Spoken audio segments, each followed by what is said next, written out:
There was movement at the station, for the word had passed around that the colt from Old Regret had got away and had joined the wild bush horses. He was worth £1,000, so all the cracks had gathered to the fray. All the tried and noted riders from the stations near and far had mustered at the homestead overnight, for bushmen love hard riding where the wild bush horses are, and the stock horse snuffs the battle with delight. There was Harrison, who made his pile when Pardon won the cup, the old man with his hair as white as snow. But few could ride beside him when his blood was fairly up. He would go wherever horse and man could go. And Clancy of the Overflow came down to lend a hand. No better horseman ever held the reins, for never horse could throw him while the saddle girths would stand. He learned to ride while droving on the plains. And one was there, a stripling on a small and weedy beast. He was something like a racehorse, undersized, with a touch of team or pony, 3 parts thoroughbred at least, and such as are by mountain horsemen prized. He was hard and tough and wiry, just the sort that won't say die. There was courage in his quick, impatient tread, and he bore the badge of gameness in his bright and fiery eye and the proud and lofty carriage of his head, but still so slight and weedy one would doubt his power to stay, and the old man said, "That horse'll never do for a long and tiring gallop, lad. You'd better stop away. Those hills are far too rough for such as you." So we waited, sad and wistful. Only Clancy stood his friend.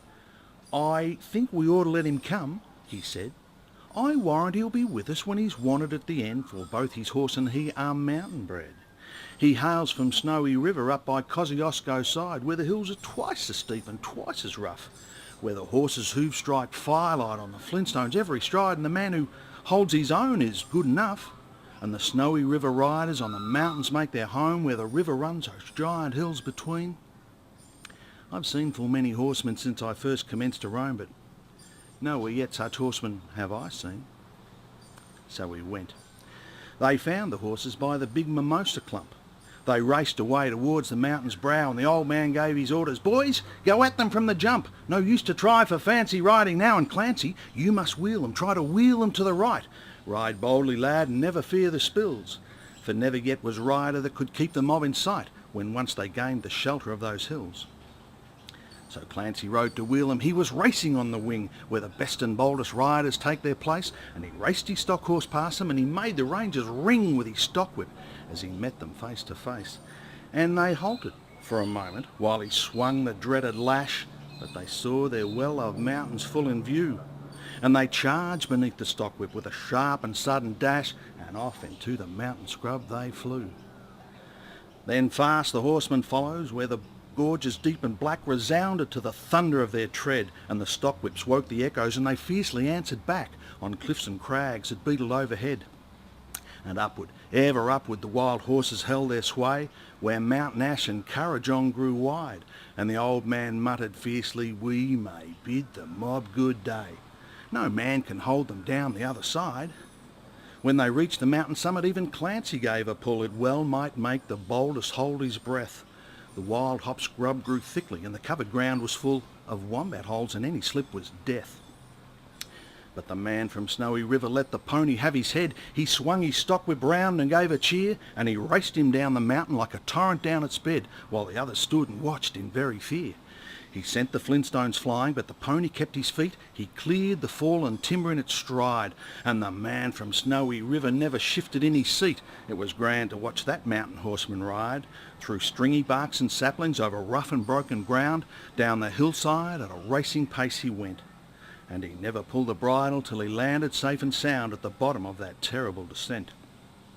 He was right amongst the horses as they climbed the farther hill, and the watchers on the mountain, standing mute, saw him ply the stock whip fiercely. He was right amongst them still as he raced across the clearing in pursuit.